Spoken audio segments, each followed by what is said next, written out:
Saludos cordiales. En otro video de este canal, el que ves ahora en pantalla, mostramos cómo usando la media racional, que es la generalización de la operación conocida como median, es posible determinar límites de sucesiones y series de manera más sencilla que con los métodos habituales de la literatura. Ahora abrimos una puerta distinta. Introducimos el azar. Ya entrando en materia, he elaborado 4 programas que generan razones al azar con la media racional, partiendo con un número de razones iniciales. Este programa usa un área cuadrada de celdas, donde se ubican al azar las razones iniciales 0 e infinito. Y esa área contendrá las razones que se vayan creando mediante la media racional. El conjunto de todas esas razones o fracciones, las llamamos indistintamente razones o fracciones, el conjunto de esas razones creadas es lo que llamaremos universo o sistema tipo 2, Anima Mundi 2. La versión que vemos en la pantalla es para la web y está limitada a una cuadrícula de 25 por 25 celdas, que es suficiente para entender el proceso totalmente. Pero también diseñé otra versión en Visual Basic para LibreOffice Calc, donde el área se puede expandir a cualquier número de celdas. De hecho, los resultados analizados fueron generados en una cuadrícula de 80 por 80, es decir, de 6.400 celdas, con la cual se obtienen muestras mayores. Luego de ubicar al azar las razones iniciales dentro de esa cuadrícula, ellas empiezan a desplazarse secuencialmente una celda a la vez.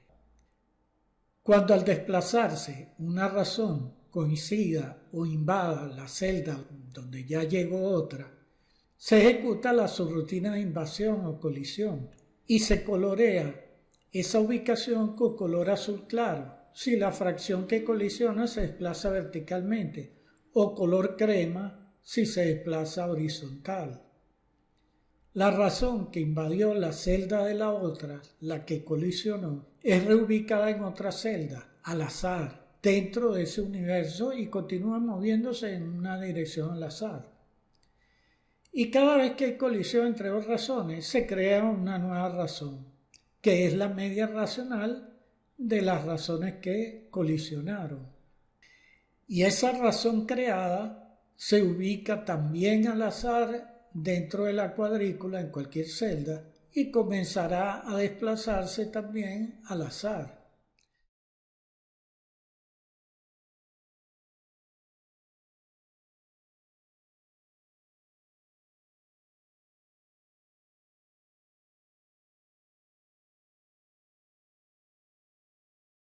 Todos los programas muestran gráfico el promedio total y el valor de cada fracción. La versión Anima Mundi 1. En este programa no hay desplazamiento ni choque de razones como en el anterior, sino solamente la generación de fracciones al azar usando la media racional. Inicialmente se genera la unidad mediante la media racional entre 0 y el infinito. Ese es en el caso que nos toca analizar. A partir de allí, en cada paso se cogen 2 fracciones distintas al azar del total de razones existentes en la cuadrícula, incluyendo las 2 iniciales. Se calcula entonces la media racional entre esas 2 razones que fueron elegidas al azar y la nueva razón se añade a las existentes. Ese paso se repite cuantas veces se desee hasta crear un universo abundante de razones. De esa manera se pueden crear tanto universos tipo 1 como se desee.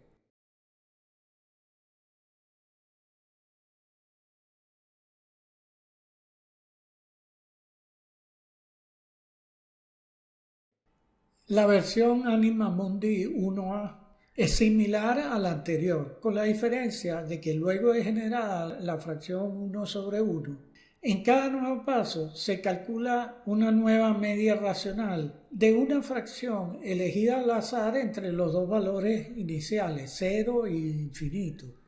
y otra elegida al azar entre cualquiera de las razones existentes en la cuadrícula, excluyendo las dos iniciales, el 0 y el infinito. Este paso se repite hasta un límite fijado por el usuario.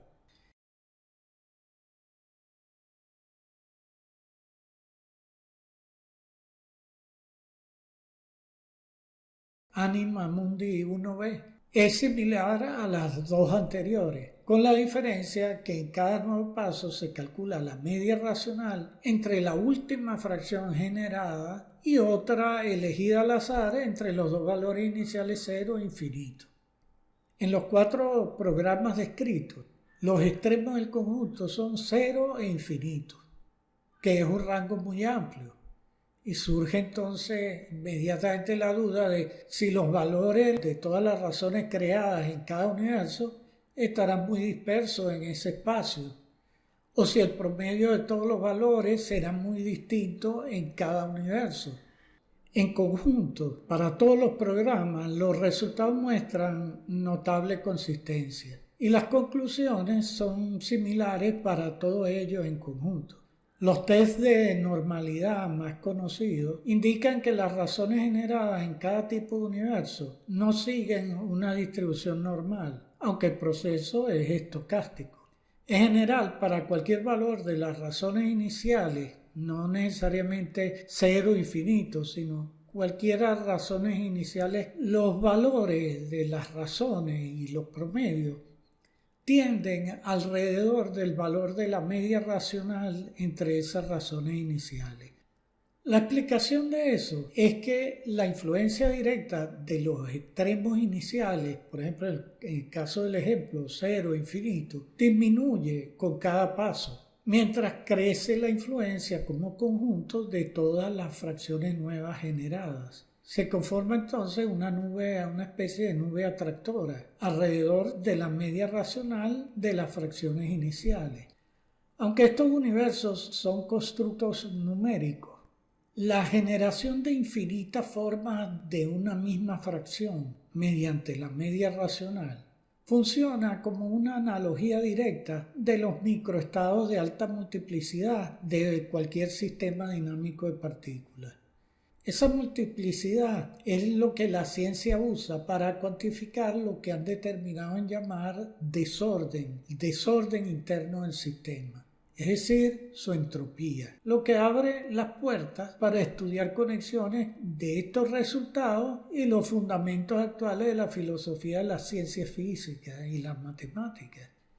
En ese sentido, Boltzmann introdujo la entropía a final del siglo XIX como medida de la tendencia de un sistema a evolucionar hacia el macroestado más probable, es decir, el que posee más microestados posibles, más opciones de arreglos. Y eso es lo que él interpretó o definió como mayor desorden. Por ejemplo, al lanzar 2 dados, la suma 7 es más probable que la suma 2 de ambos dados, porque existen 6 combinaciones que producen la suma 7, los cuales son 1, 6, 2, 5, 3, 4 y lo inverso. Mientras que la suma 2 solo aparece cuando los 2 dados muestran el valor 1.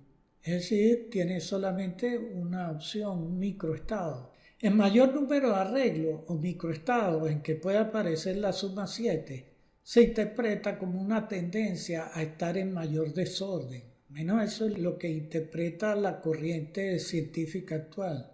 El macroestado suma 7 tiene así mayor entropía que el macroestado suma 2.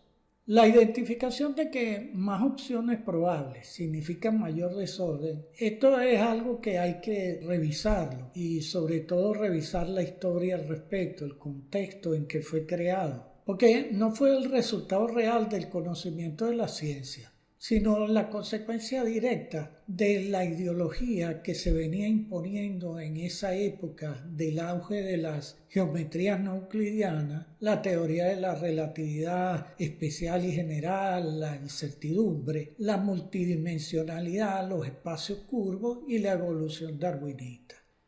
Una élite influyente en esa época aprovechó en ese momento el impacto de nuevos avances tecnológicos para en muchos casos intentar relacionarlos discursiva y hasta engañosamente con esa filosofía relativista que emergía, ganando así aval para recolectar fondos y generando fantasías inverificables, pero consolidando a la vez un aparato de propaganda para difundirlas como teorías verificadas.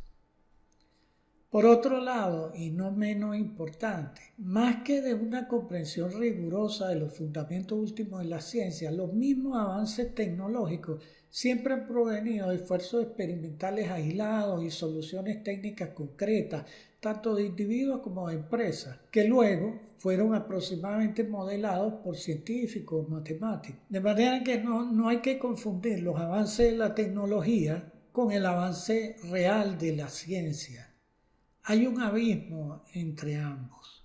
La lectura de la entropía como exaltación del desorden funcionó entonces como una dialéctica útil para presentar el relativismo y la incertidumbre como principio supremo de nuestro universo. Que un sistema sea perturbado por variaciones aleatorias no implica que el desorden o azar absoluto gobierne el universo.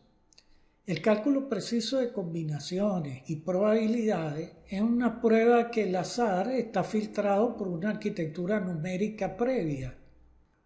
En el modelo numérico mostrado para análisis se parte de dos extremos indeterminados, que interpretaremos como azar absoluto, que sería el cero, y el orden absoluto, el infinito, o orden infinito.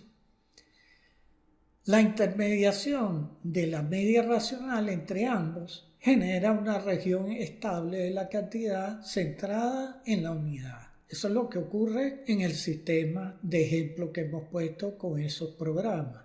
Entonces, de ese proceso numérico se desprende que el número no solamente describe empíricamente el sistema, es decir, no es solo una herramienta usada para observar o comprender, como lo diría Aristóteles, sino que genera y organiza la dinámica interna del sistema. En un azar puro y absoluto no se puede contar, ni definir configuraciones, ni asignar probabilidades. Nada sería distinguible ni verificable. Ese extremo equivale a la nada, incertidumbre total. En el otro polo opuesto se ubicaría entonces el orden puro y absoluto. El uso o interpretación de esos extremos, de la manera en que lo estoy haciendo aquí, no puede causar extrañeza o duda, especialmente para aquellas personas a las cuales nunca les ha causado extrañeza ni duda la teoría de la relatividad y la incertidumbre, las geometrías no euclidianas, los espacios curvos, etc. Es decir, aquellas personas que encuentran fascinante el hecho que el relativismo y la incertidumbre sean los principios que rigen el universo. Por supuesto, aquí yo no estoy afirmando, nadie afirma que el universo esté regido o haya sido creado según este esquema numérico. Pero sí se puede afirmar que se trata de una tesis concreta y medible que muestra cómo, a partir de dos extremos opuestos e inalcanzables, el azar y el orden absoluto, emerge el macroestado de un sistema de cantidades reales estables. Eso prueba que no es absurda la idea de una articulación exacta entre el azar y el orden absoluto con intermediación de un nexo, en este caso la media racional. El hecho que los fenómenos llamados aleatorios obedezcan a reglas numéricas precisas sugiere dos posiciones o tesis posibles. O bien que el número es una estructura real del mundo con existencia propia, que era la posición de Platón, o por otro lado, que el número es simplemente una herramienta abstracta derivada de la experiencia sensible, que sería la posición de Aristóteles, con la que comprendemos cualquier universo posible. De todos modos, cualquiera que sea la posición, en ambos casos es innegable que el azar accesible al conocimiento aparece siempre medido por armonías numéricas. Todo conocimiento riguroso, comprobable y transmisible pasa por estructuras cuantificables, numéricas. Rechazar eso obligaría a quien lo niegue a recurrir fanáticamente a una metafísica no cuantificable que no puede mostrarse ni contrastarse, o a una dialéctica dogmática manejada por una propaganda financiada, como lo que hace el relativismo, la teoría de la relatividad y el desorden, que han sido impuestos actualmente como los principios que deben regir la ciencia física y matemática. En este punto conviene ver el video de geometrías no euclidianas que aparece en este canal, porque ahí se exponen las manipulaciones con las que han logrado popularizar mundos supuestamente unidimensionales, bidimensionales, multiversos y espacios curvos, como realidades independientes fuera de nuestro universo 3D. Y la teoría dominante usa la cantidad, el triángulo de Pascal, los coeficientes binomiales, para medir y ordenar el azar, mientras temerariamente sostiene que el desorden y el relativismo gobiernan todo. Entonces es igualmente legítimo afirmar e interpretar esa antítesis de la cantidad mostrada aquí como un modelo coherente donde el orden de las armonías del número controla el azar, lo regula y rige los procesos físicos. Que planteamientos de este tipo sean marginados por la élite que controla la orientación de la educación científica actual solo evidencia la necesidad urgente de un cambio profundo en esta materia. Y como consecuencia inmediata de estas reflexiones surge entonces la necesidad de revisitar la filosofía e ideología heredada desde la antigüedad. Efectivamente, si Platón en el Timeo, en las secciones que aparecen en pantalla, y Aristóteles en su metafísica hubieran conocido la media racional y todos los procesos aritméticos expuestos en este canal, probablemente, y especialmente los filósofos platónicos, habrían formulado su pensamiento de modo más afinado con las armonías del número, sin dejar de mencionar a Nicómaco y su introducción a la aritmética. Aristóteles afirma en su metafísica que todos los seres son o contrarios o compuestos de contrarios, y los principios de los contrarios son la unidad y la pluralidad. Dice que la pluralidad se opone a la unidad. En el universo numérico que estamos trabajando aquí, como ejemplo, el origen no sería la unidad y la pluralidad, sino la antítesis cero e infinito. Aristóteles no equipara pluralidad con infinito, pero sí concibe al infinito como potencia de adición. Y nuestra antítesis refleja precisamente eso mediante la media racional, que es una operación potencia de adición. En otro orden de ideas, Platón, en Timeo, habla de un demiurgo benevolente que usa formas perfectas y armonías numéricas para crear el mundo. Si releemos el Timeo a la luz de la media racional, entonces es plausible pensar en la existencia de un contrario a ese demiurgo, causante de las imperfecciones del mundo sensible. Esos extremos contrarios serían el cero, como representante de lo mutable, del caos, el azar, la incertidumbre, en fin, la nada. Y por otro lado, el infinito, inmutable, representante del orden, la adición, la construcción, creación de formas, el número científico de Platón. Y dentro de ese marco, la media racional actúa entonces como un nexo inteligible entre esos extremos indeterminados. En el mundo real no hay azar absoluto ni orden absoluto, sino tensión y nexo entre ambos. Y no nace de la bondad de un demiurgo, como lo afirmaba Platón, sino que nacería de la tensión y nexo entre extremos opuestos. Y allí surge la cantidad real, surge la unidad como el equilibrio.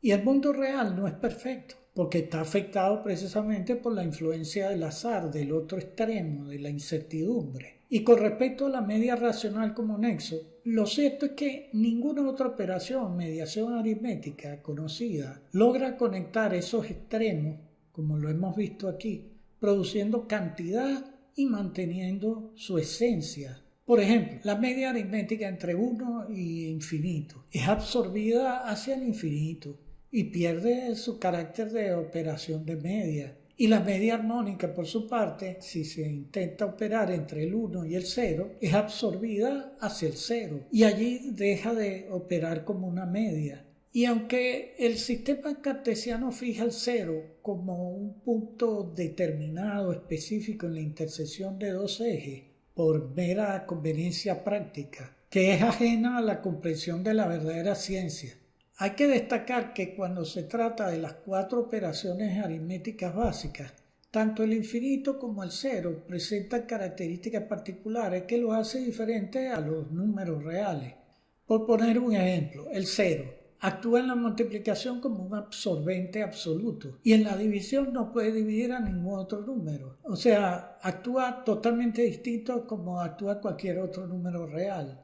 Entonces, para la ciencia, la particular indeterminación del 0 no se debería de obviar solo por fines prácticos e inmediatistas.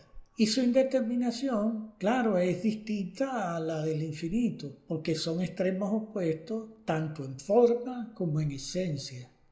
La indeterminación del 0 no solo la podemos apreciar en nuestro pensamiento, pues no podemos imaginar ni siquiera la nada, el vacío, si no hay un contenedor a su alrededor, sino también en las leyes físicas, en la tercera ley de la termodinámica, te dice que es imposible alcanzar el 0 absoluto.